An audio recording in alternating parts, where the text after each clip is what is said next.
This is how sports media propaganda has truly ruined basketball. And it also really robs players of their bag that they deserve because certain people have vendettas against certain players. So as you know, Russell Westbrook, he's my least favorite player in the NBA because I'm a Lakers fan. Last year, here's just a few clips to remind you of how badly he got abused by the media for his performance last year. This is straight comedy. Russ, come on. You got to at least hit the rim with that. Whoops. They literally playing clown music, and they did this daily to the guy too. Okay. Russ. Come on, just think. Have a clue. Just think. Calm down. Oh, God. He's making you laugh. He held the pose on that one. I ain't never seen nobody shoot a 7-foot air ball. No.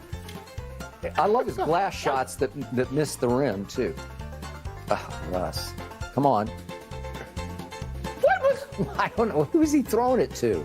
Book. Okay.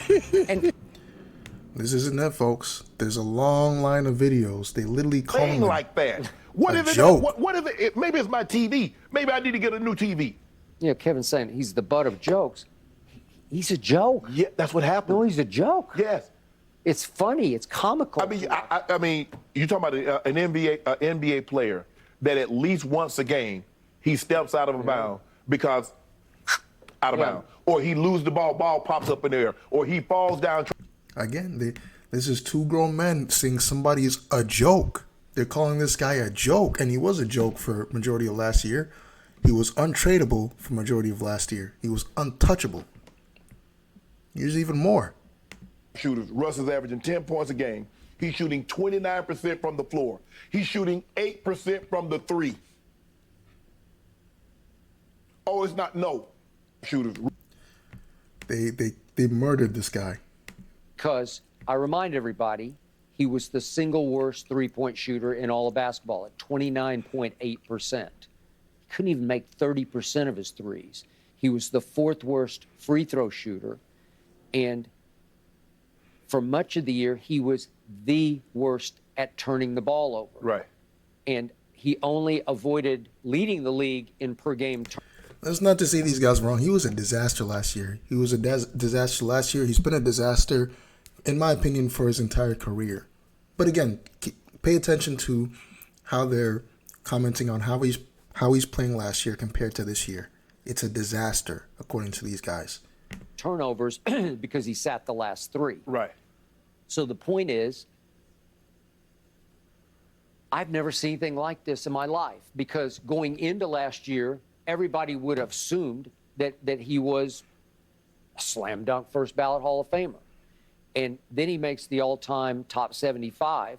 And now I would like to recount those votes. So last year, he would literally have removed them from top 75 in the NBA all time because of the last year's performance. Because seriously, if you redid it, which they can't do because it was the 75th anniversary, so they're not going to re-rank every year. Right. But trust me, if you re-ranked that right now, there's no way he belongs in the top 75 all time, right? Mm-hmm. Just on bad hands alone. Just because of his hands, like literally because of his hands, that's why he's not a top 75 player. Look at the logic they're using. You agreed with me. We agreed together. It's the worst hands we've ever seen. Yeah. Remember the Shackton a fool on TNT? Right. Can we just see that just to remind everybody how bad this got at the end? I mean, we've had blooper tapes every day on this guy, but here's Shackton a fool. He's trying to Russ. Oh, God. Look how much he's enjoying himself, like clowning somebody. Like I've never seen a guy truly enjoy clowning somebody this bad, to the point where he has blooper reels, he has clown music to them, he has these videos every day. And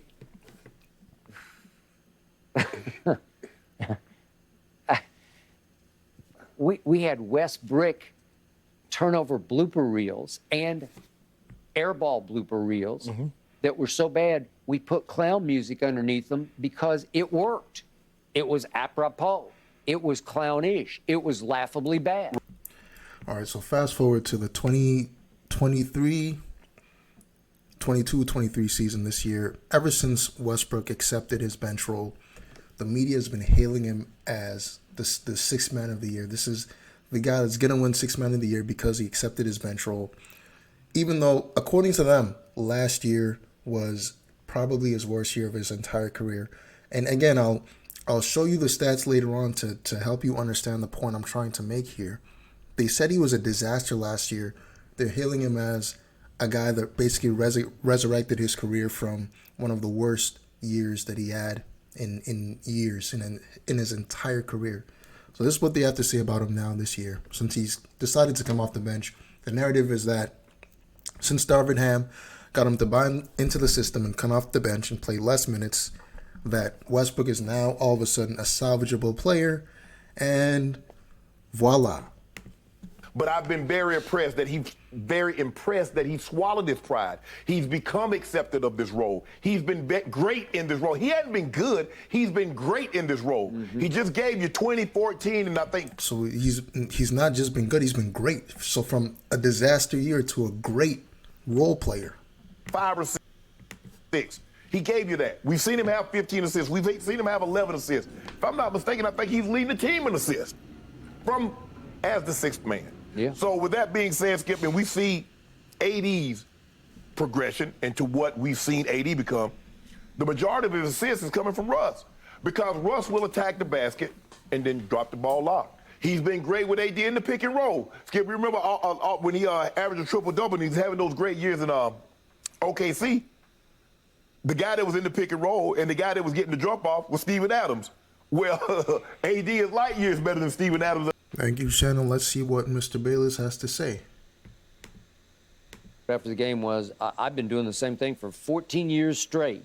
Honestly, I didn't even know what to do during the pregame. Being honest, I was trying to figure out how to stay warm and loose. Right. Well, he figured it out. Yes. Because this is happening, and if what are they, 11 and 16? Yeah. If they were 16 and 11, Darvin Ham would be the coach of the year. Yes. Seriously. Yes. It's hard to make that case right now because they're 11 and 16. Correct. But the miracle he has made, the rebirth of Russell Westbrook, is as shocking to me as... This is the rebirth, the second coming of Russell Westbrook.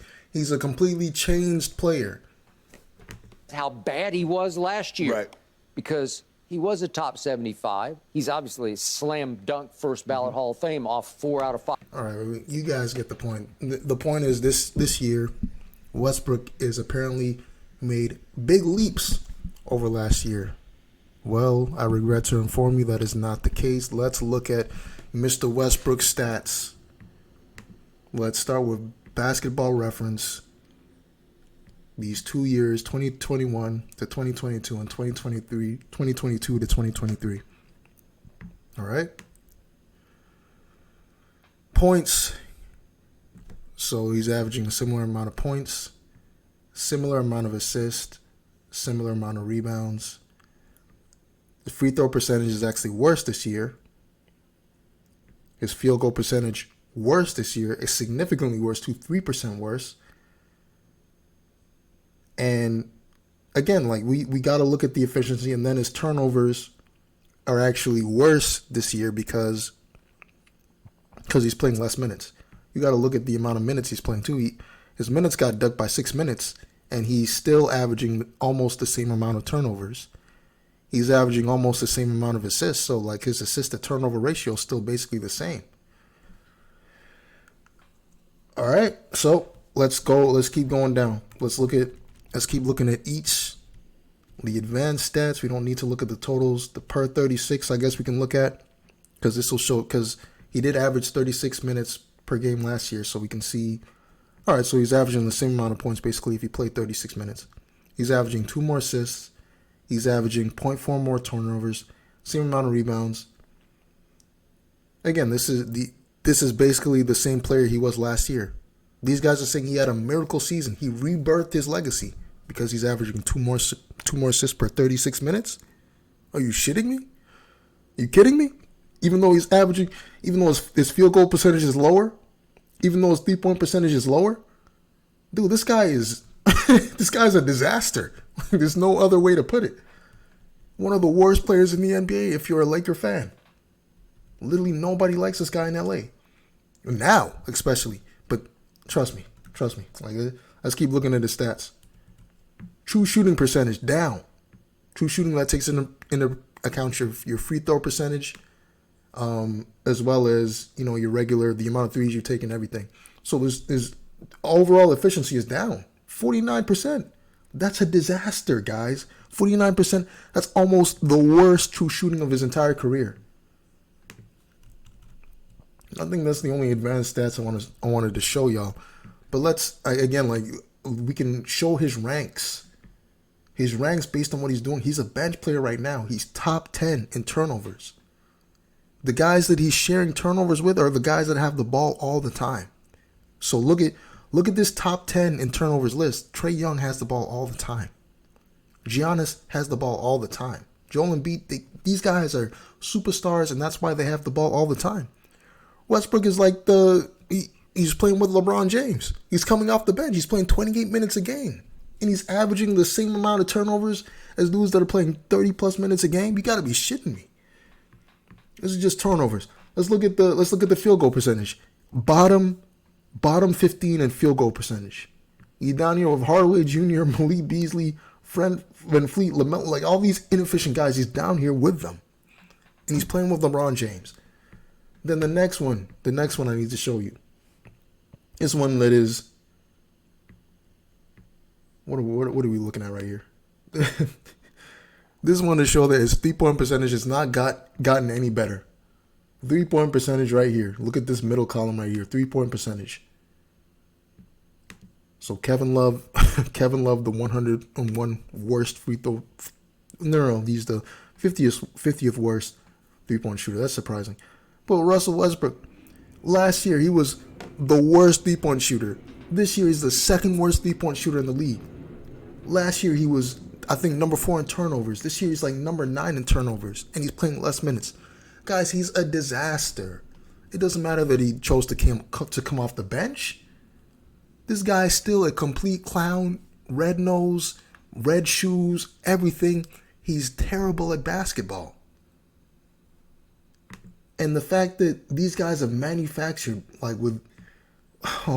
these guys have truly manufactured the downturn of his career. Because this is the player he's always been. He's always been this player. But they basically manufactured with these blooper reels the downturn of his career. These are blooper reels you could have done during his MVP season. This was shit he was doing in his MVP season. He's just never been a winning player. He's never been a guy you wanted on your team, so I'm not sure what LeBron was thinking picking him up. But this is who he's always been. He's always been an inefficient player. He's always been a chucker. So is exactly who he's been. Look at the field goal percentages. Ain't even like the worst in his career. Look at rookie season, 39% from the field. Year 2, 41%. I think this is his MVP season right here, 42.5% from the field.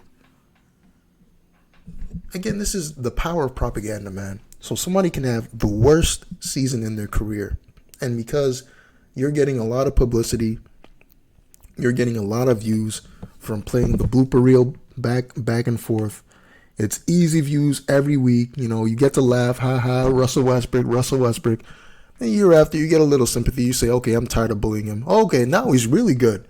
He's a really good player now. He accepted the 6-man role. He's still putting up the exact same stats, basically, per 36. He's still as inefficient as he was. He's still the second worst 3-point shooter in the league. He's still shooting 65% from the free throw line, even though he's a fucking point guard. He's still one of the worst players in the NBA, and it's not even close. But luckily, this year, they almost traded him for Kyrie Irving, and that still fell through because Kyrie requested to go to the Lakers. And what do you think the Knicks owner is going to do? He's not going to listen to Kyrie. Kyrie, this dude's been giving me a headache for 2 years. I'm going to do what he wants to do. Hell no. But no, luckily this year they were able to drum up some positive PR for Westbrook, and he was tradable. Last year he was unmovable. But this year, again, thanks to propaganda, this is the power of propaganda, the power of Undisputed, the power of First Take, the power of all these media personalities. They're able to resurrect your career if they like you, or they're able to kill your career if they don't like you. And that's it for me. Peace.